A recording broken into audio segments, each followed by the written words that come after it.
सद्गुरुदेव भगवान की जय। बोलो जय सिया राम, जय जय सिया राम। अब प्रभु कृपा करहु एहि भांति, सब ताजी भजन करहु दिन राती। जेहि विधि होहि नाथ हित मोरा, करहु सो बेगी दास में तोरा। प्रिय भक्तजनों, आज की भगवत चर्चा में हम सब लोग पूज्य ब्रह्मलीन श्री श्री 1008 सद्गुरु स्वामी भगवानानंद जी महाराज की जीवनी, जिन्हें प्यार से लोग अनसुईया सरकार के नाम से भी बड़ी श्रद्धा से पुकारते थे, उनकी जीवनी हम लोग जानेंगे। हमारे पूज्य गुरुदेव भगवान से बड़े गुरु भाई थे।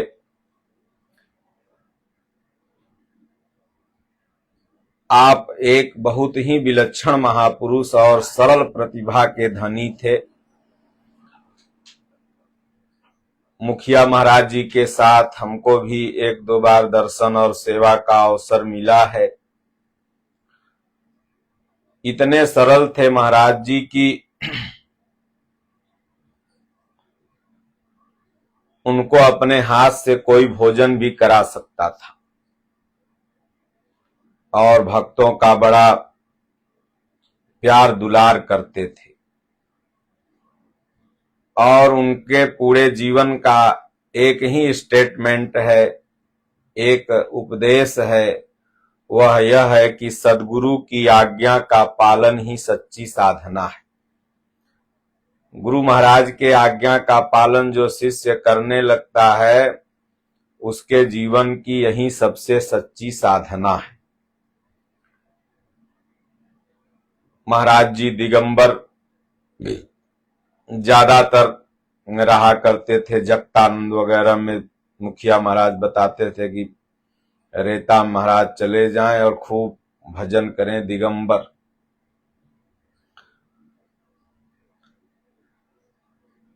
उन्हीं की हम लोग जीवनी जानेंगे। जब नहवानीपुर कभी कभी आते थे पूज्य भगवान महाराज जी, तो हम सब लोग नहवाते थे तो 100 बाल्टी से कम महाराज न नहाए, और बिल्कुल बच्चों जैसा। कोई सामने खड़ा हो तो हट जो, नहीं तो मुद देंगे तुम्हारे देह पर। तो सब लोग हंसने लगे और सत्संग में बड़ा हंसाते थे। महाराज जी का एक सत्संग हमें सबसे प्यारा लगता था। उस सत्संग का भजन भी हम आप लोगों को सुनाएंगे। पहले आपका आश्रम में प्रवेश कैसे हुआ?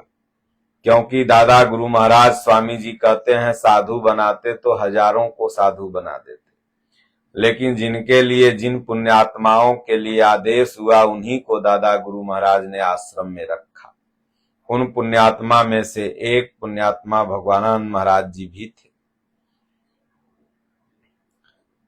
तो दादा गुरु महाराज को जब कुछ दिन चित्रकूट में रहते हो चुका था, तो एक दिन सायंकाल वहीं 5-6 बजे एक दुबला पतला युवक महाराज जी के पास आया। वो पूज्य भगवान महाराज जी थे, अनसुईया सरकार थे।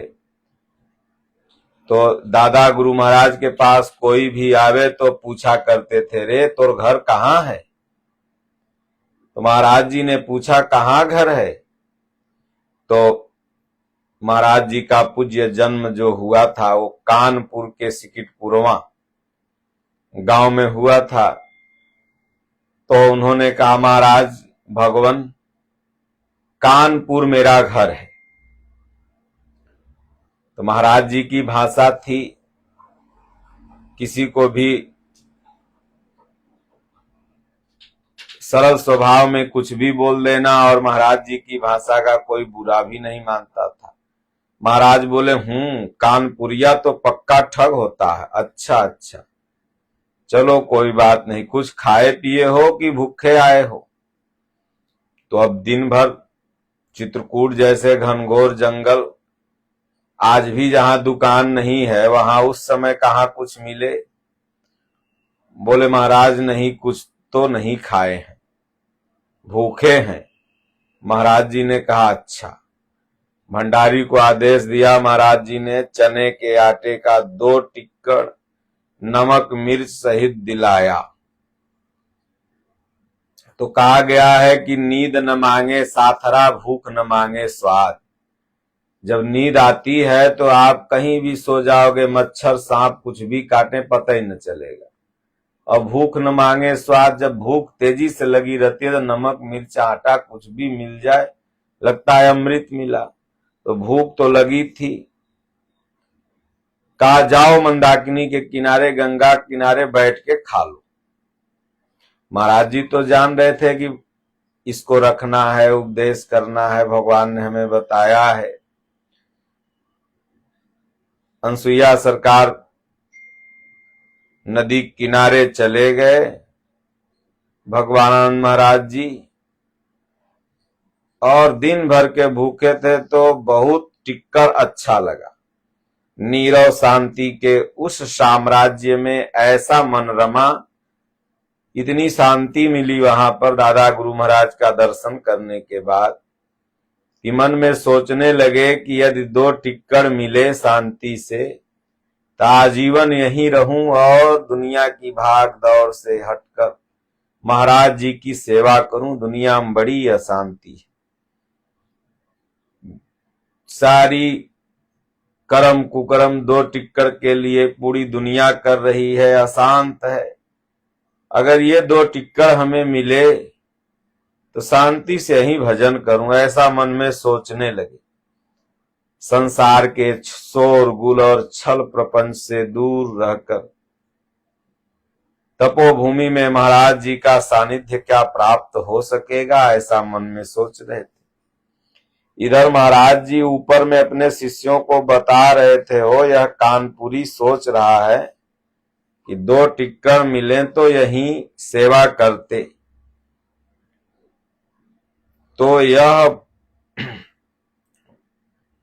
भडरी, लेकिन इसकी खोपड़ी विचित्र है, यह सेवा में रहने योग्य है।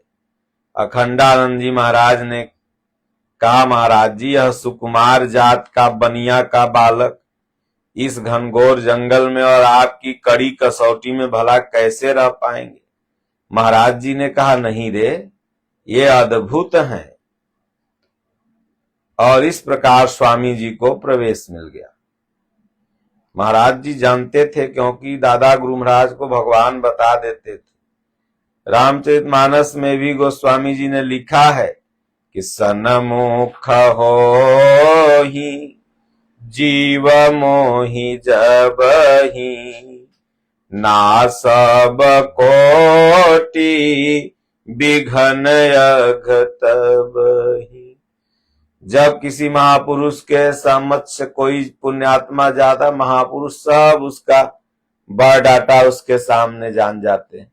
जैसे आप आधार कार्ड नंबर देते हैं, पेन नंबर देते हैं, आपका पूरा बायोडाटा खुल जाता है ना, उसी तरह महापुरुष के सन्मुख हो जाता, जन्म जन्म का बायोडाटा खुल जाता है। अब रहने लगे, सेवा सत्कार करने लगे। लेकिन जब कोई बच्चा किसी का घर से भूलता है तो घर वाले तो खोजते ही हैं, भर प्रयास खोजते हैं, अथक परिश्रम कर खोजते हैं। सभी तीर्थों में कानपुर के जो उनके परिवार के लोग थे, सब खोजते खोजते कैसे कैसे पता लगाते लगाते वो सती अनसुईया पहुंच गए। 60-65 आदमी कानपुर के सिकटपुरवा से आश्रम में आ गए। स्वामी जी की पत्नी एवं माता जी भी महाराज जी के समक्ष हाथ जोड़कर बैठ गई। सभी लोग भगवान महाराज जी को घर लौटने के लिए महाराज जी से आग्रह करने लगे। बोले महाराज आप आदेश कर दें, इनको घर ले जाएं, अभी क्या पड़ी है, इतना बुढ़ापा में साधु बन लेंगे।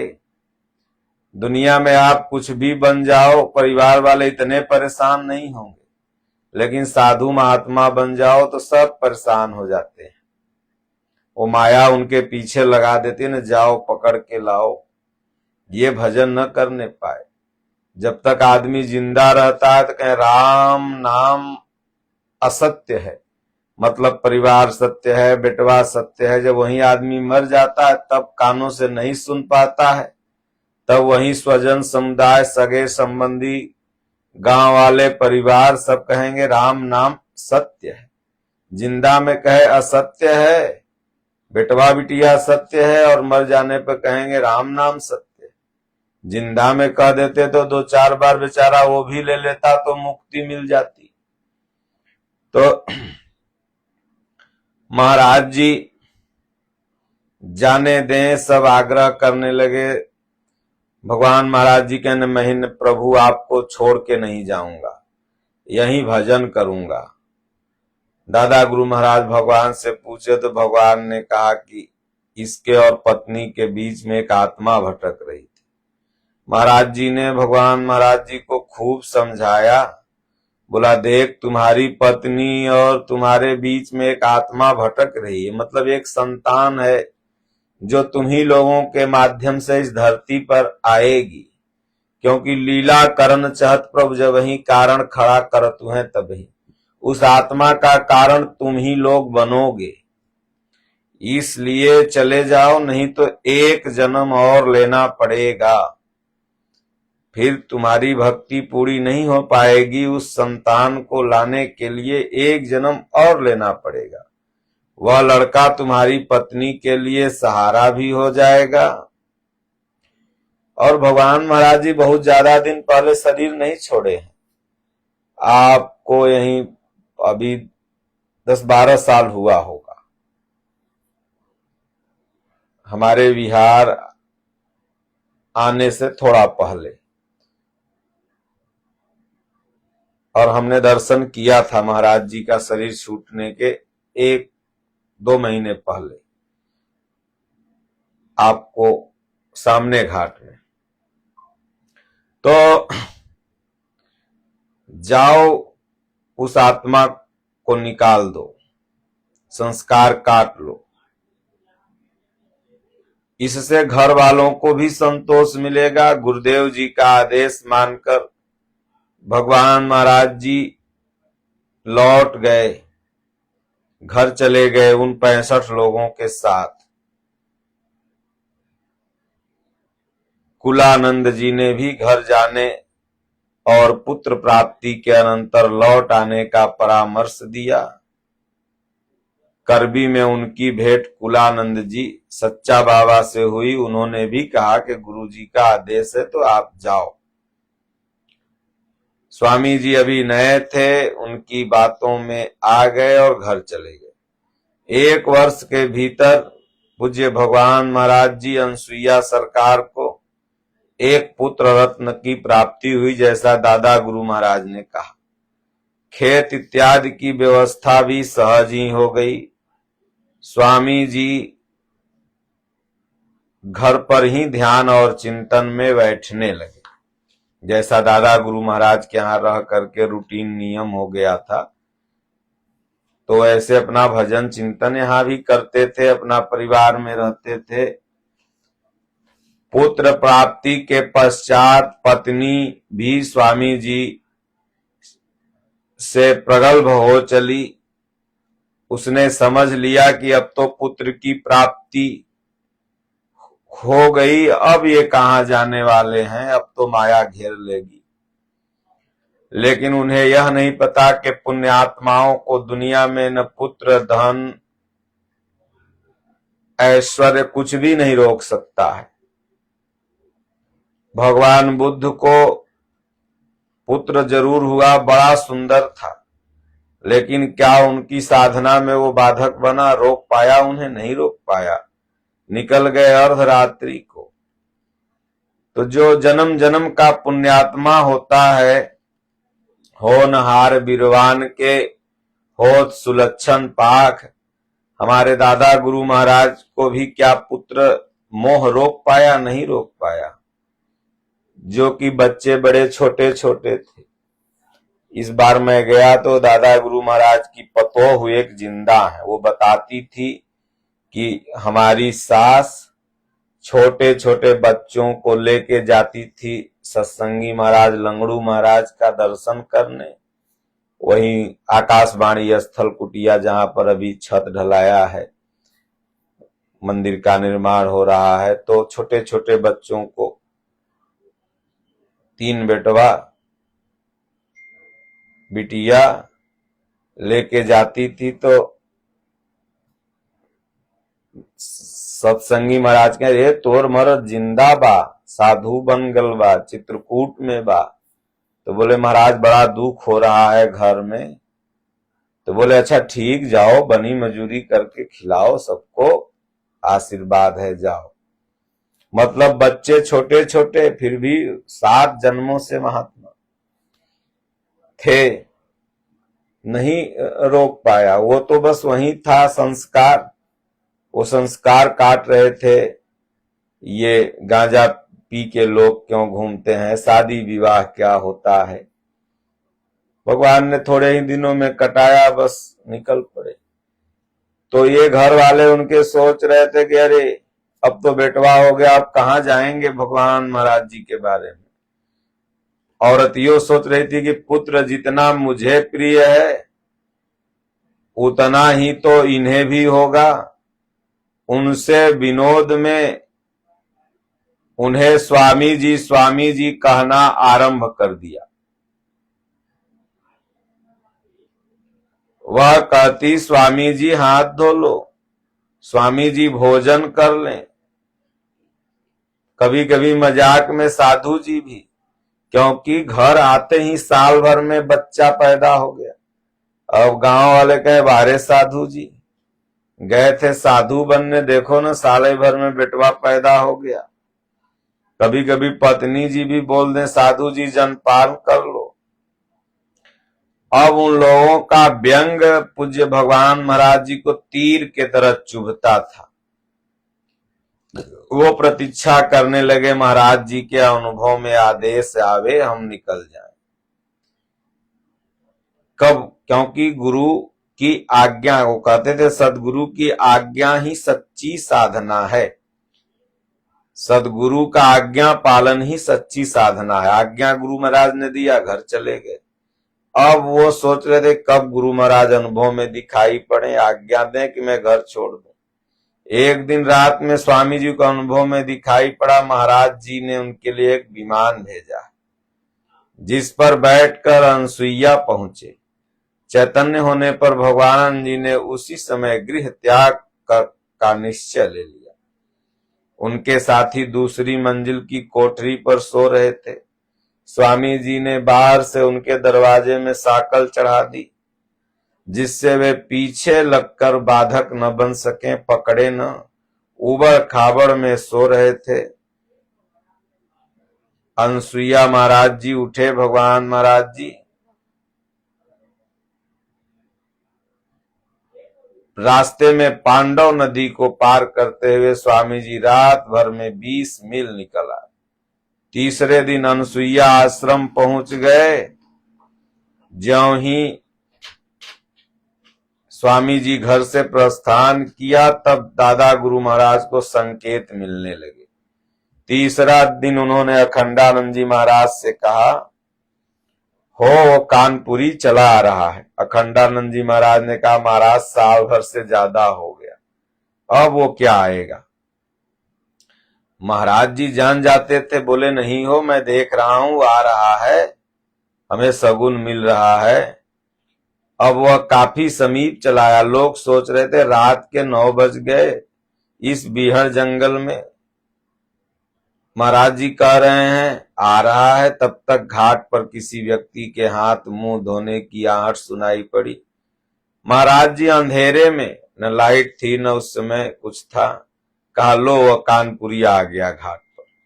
तो महापुरुष सब जानते हैं, तुम त्रिकालदर्शी मुनिनाथा, विश्व बदर जिम तुम्हारे हाथा। श्वास पकड़ लेते हैं। जब आज छोटे छोटे यंत्र, सैटेलाइट, फलना ढेकना, एक्सरे मशीन इत्यादि जब बता सकते हैं, तो भाई जो अपने मन से इंद्रियों को बस में कर लिया, महापुरुष सब जानता है। क्योंकि ये यंत्र भी तो किसी इंसान द्वारा ही बनाए गए हैं, कोई भगवान थोड़ी बनाए हैं। जब एक इंसान द्वारा बनाया गया छोटा सा यंत्र इतना जानकार हो सकता है, तो क्या वह इंसान जो भगवान को विदित कर लिया है वो जानकार नहीं होगा? अवश्य होगा। तो इसलिए महाराज सब जानते थे। महाराज जी ने पूछा, सबसे पूछ कर आए हो? स्वामी जी ने बताया, महाराज जी सब मुझे साधु जी, स्वामी जी कहना प्रारंभ कर दिया। मैंने समझ लिया कि अब मुझे इसी वेश में देखना चाहते। तब तक आपका आदेश भी हमें मिल गया, हम चल पड़े। स्वामी जी भगवान महाराज जी की सेवा सराहनीय थी। उनसे पहले आश्रम में प्रवेश पाने वाले साधकों तथा महाराज जी की साधन भजन अनुकूल व्यवस्था बनाए रखना वे अपना दायित्व समझते थे। यही स्वामी जी का भजन बन गया। दुर्गम पथ होने के कारण सुइया आश्रम तक पहले आने जाने की सुविधा नहीं थी। विशेष भाविक श्रद्धालु व्यक्ति पैदल ही चलकर जाया करते थे। परंतु कुछ वर्षों उपरांत यात्रियों की सुविधा के लिए सड़क का निर्माण हो गया। अब वहां 4-6 सवारी गाड़ियों के पहुंच जाने से सदैव भीड़ रहती थी। महाराज जी ने एक दिन हंसते हुए कहा, एकांत समझकर भजन के लिए यहाँ आए थे, लेकिन भीड़ भाड़ होने के कारण वातावरण कोलाहल पूर्ण हो गया। यह सुनकर समीप में बैठे हुए शिष्य भगवान महाराज जी बोल पड़े, महाराज जी आप कहीं एकांत में रहें, हम लोग आश्रमी व्यवस्था देख लेंगे। आपने यह सुनकर मुस्कुराते हुए कहा, अरे यह लो, हमारी गद्दी लेना चाहता है। श्री भगवान महाराज जी नतमस्तक होकर क्षमा याचना करने लगे। परंतु महापुरुषों के श्रीमुख से निश्चित वाणी कभी मिथ्या नहीं होती। वह कालांतर में सत्य हुई और वही वर्तमान समय में गद्दी पर विराजमान है। तो ये थी पूरी जीवनी। वैसे बाकी जीवनी आप सब लोग, तमाम लोग जो भी महाराज जी को देखे सुने होंगे, साधना तपस्या, और उसके बाद किस तरह से शरीर छोड़े, उसके बाद किस तरह से फिर समाधि बनी। तो लेकिन दादा गुरु की शरण में पहुंचने की जो यह विचित्र जीवनी है, यह बड़ा ही अनुकरणीय है। और अनसुईया सरकार जी का बहुत ही प्यारा एक सत्संग है कि पूरब की कमाई पश्चिम में गंवाई, आगरा की खोज खबर नहीं आई, आई तो दिल्ली के दलालों ने सौदा बिगाड़ दिया, संघ के संघाती कहें लाहौर लाहौर, नाभा पटियाला में एक अजब चीज पाई, और सहारनपुर का सहारा लेके गाड़ी हरिद्वार चली आई। अपने सत्संगों में महाराज जी बड़ा हंसाया करते हैं थे और बड़े सहज भाव में पूरा गीता रामायण कह दिया करते थे। तो इसलिए दादा गुरु महाराज के द्वितीय विलक्षण महापुरुष शिष्य थे, और जिन्होंने अनुसुईया आश्रम की पूरी रूपरेखा कायाकल्प बदल दिया, जिन्होंने सामने घाट में बहुत सुंदर भव्य मंदिर बनवाया, और उसके बाद फिर रामकोला में विश्व दर्शन मंदिर का निर्माण आपने कराया पूज्य दादा गुरु महाराज के जन्मभूमि पर। और आज भी हजारों शिष्य हैं और बड़ी ही सुगमता पूर्वक आश्रम की व्यवस्थाएं भी चल रही हैं, और कई छोटे बड़े, और हम लोग का जितना भी परमहंस आश्रम है सब एक ही है। दादा गुरु महाराज के कई शिष्य हुए और जितनी भी शाखाएं हैं सब एक हैं। और सब जगह परमहंस आश्रम की सबसे बड़ी खासियत है कि एक ही आरती होती है, जय सद्गुरु देवम परमानंदम। ये आरती जहां भी होती है वो सब शाखाएं एक ही हैं। बोलो गुरुदेव भगवान की जय, राजा रामचंद्र भगवान की जय। हरिओम, शांति शांति शांति।